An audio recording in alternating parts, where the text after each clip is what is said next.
Hey guys, it's Amy at Zoe back, and I'm going to do something a little different than I do for my TBRs and stuff. This isn't actually my TBR, but this is my kind of pile of possibilities. I'm going to do 2 of these this week to kind of show what I'm thinking about reading for March of the Mammoths and March Mystery Madness. So this is the one I'm going to do for March of the Mammoths, or Marching Mammoths, whichever one you want to call it. I love participating in this. My track record isn't great. Like I do it like every other year. I do really good. So last year it was not a good year for me because of my change in my job situation. So I did not read anything for March of the Mammoths. Last year I had grand plans. But this year I'm being over ambitious, and I have 6 of them I would like to get to. And I'm not going to get to 6 of them in a month. I'm going to show you first the 2 that are my number 1 priorities. One of them is the number 1 priority, and then the second one is my really high hopeful for number 2, because I'd like to do 2 this year. I'm not saying I will do 2. I'm going to at least start 2, let's put it that way. And then I have 4 others that one of them I'm in the middle of already. And then the other 3 are ones I want to try to get to this year. And again, if I have time at the end of the month and I can start one, that works too. But I'm just kind of like wanting to see what you guys think, or what your plans are for March of the Mammoths. So March of the Mammoths is put on by Jason at Old Blues Chapter and Verse, and Alex at Big Al Books, and Lukash from A Cruel Reader's Thesis was also involved, but he is not involved in it this year. So there are a lot of, there's a couple of years you could see a lot of their videos about what they read and what they focused on. And again, I have participated several times since this started. It is one of those readathons I think about every year. What am I going to read for my mammoth, even if I don't get to it? But this year, as I said, I am determined to get through several of these. So my number 1 priority is Les Miserables by Victor Hugo. I tried to read this last year. It has been one of my backup mammoths for several years, but last year was supposed to be the year I read this, and it just didn't happen. I was just not in the mind space to read a classic in March due to my job situation, and it just didn't happen. So I think I read maybe 1 section. I don't even know if I did that. So I have split it up for the 31 days. I have it physically, but I also got an audiobook to stand by in case maybe that's going to help me too. I might do a combination read on this. So again, this is a classic from 1862. This one, my edition shows, is 1,232 pages. So this is like a bucket list one for me. This is one that I have been wanting to read for years. I bought this copy from Borders in like 2003, I believe, after I saw the play with some family members when I was living in Sacramento. So I've been wanting to read this for 20 years now, and I just have not done it. So I'm hoping this is the year that I at least make progress on it. I'm not saying I'm committing to finishing it within the month. I would love to, since I have marked it that way. But if I don't, I don't. I just want to make sure I start this book and I get deep enough into it that I'm not going to, I don't want to abandon it. So I at least want to give it a shot. Like, again, if it comes to the point where I just detest this, then that's different. I have read The Hunchback of Notre Dame, and I've read The Last Day of whatever that one book. I can't remember the name of that other book that I read by him a couple of years ago. So I have read a couple, like 2 things else by him. But this is the big one. And all I know is about a man who is on the run from a police official and a lot of other stuff. That's about all I know. So we'll see, as I said. So that is my number 1 possibility. We'll put that over here for right now. Then my second one is because I wanted to pick up a fantasy as well. So there I got my classic mammoth. I would like to pick up a fantasy mammoth as well. And I bought this a little over 2 years ago for my birthday to myself, which is Dragon Mage by M.L. Spencer. So this is, at the time I bought it, was a standalone. I hear that she might be writing more in this world, but right now it's the first book or a standalone. There's 818 pages in this big book. But all I know is it's kind of a coming of age story.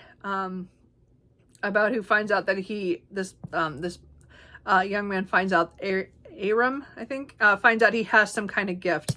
And there are dragons. And that's really all I want to know. I don't know anything else. I just know a lot of people enjoyed this when it came out, and I was a little late to buying a copy, and then I just haven't picked it up because, again, it's huge.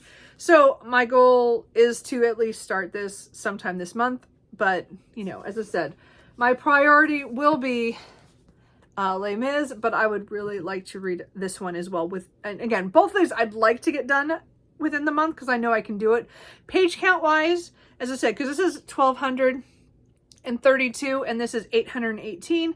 So that's just over 2,000 pages. And I can sometimes, if I'm having a good month, I can read, you know, that much in a week, sometimes a little bit more than a week. So we'll see. We'll see. So anyway, those are my top two. So now I want to show you the other ones that I'm kind of thinking about reading. The one I just don't know if I'm going to get to it, but I really want to get to it this year because I put this off, is Red Comet, The Short Life and Blazing Art of Sylvia Plath by Heather Clark. So I started this when it came out, and I started it for a nonfiction November year and a half ago, or year, and you know, so not last year, but the year before. And I did get 100 and something pages in.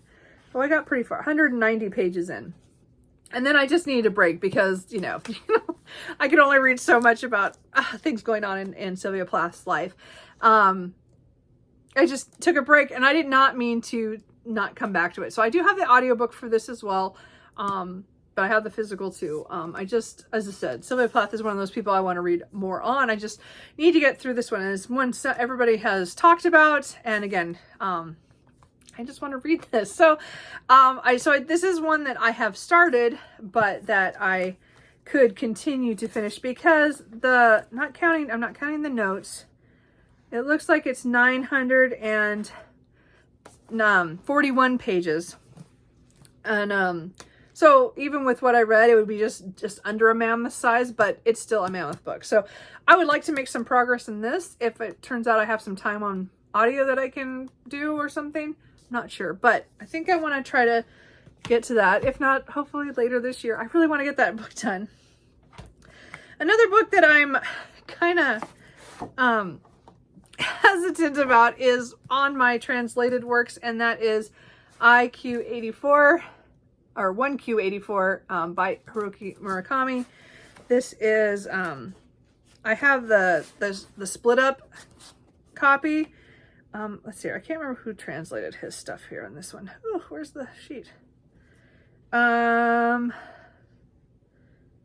Translated by Jay Rubin and Philip Gabriel, which I've read their translations of his books several, in different books.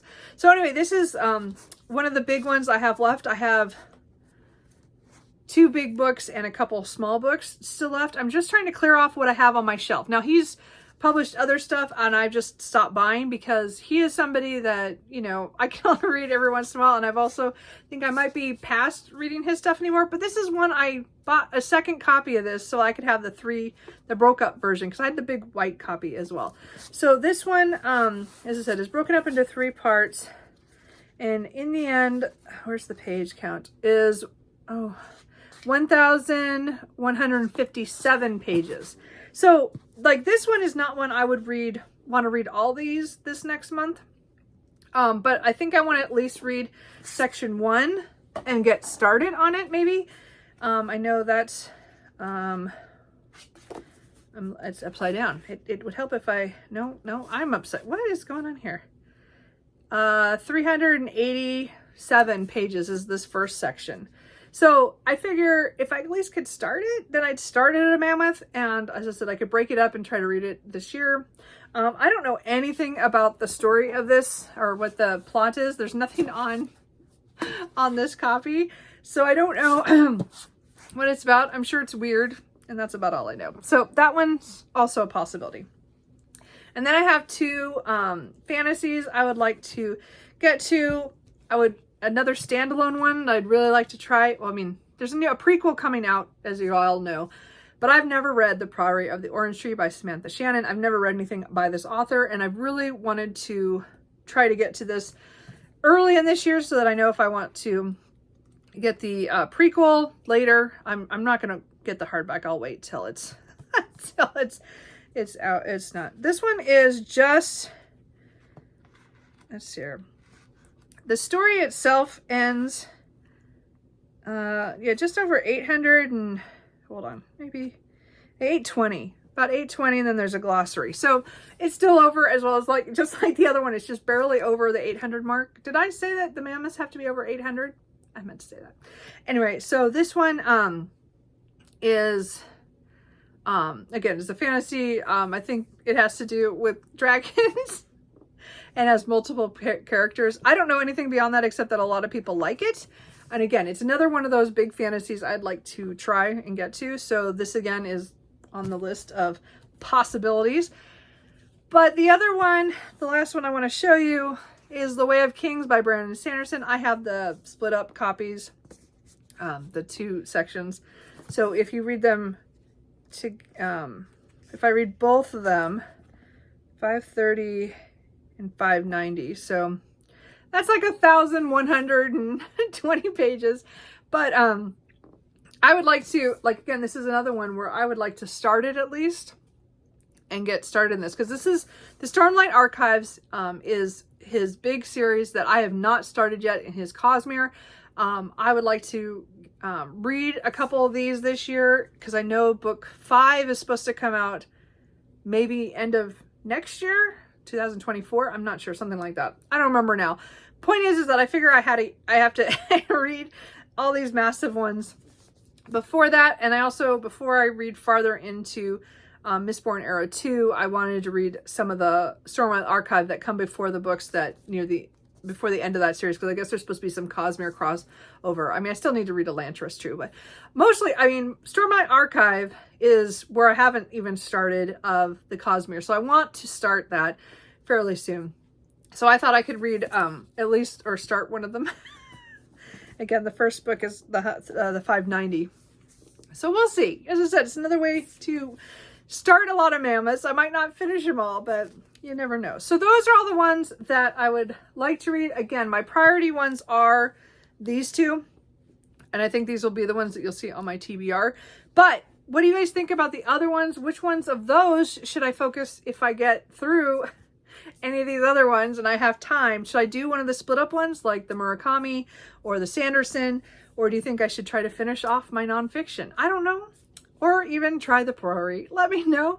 And let me know what you are reading for March of the Mammoths. I'm really excited for this. I will have announcement videos in the description box below. Okay, I'll talk to you guys later. Bye.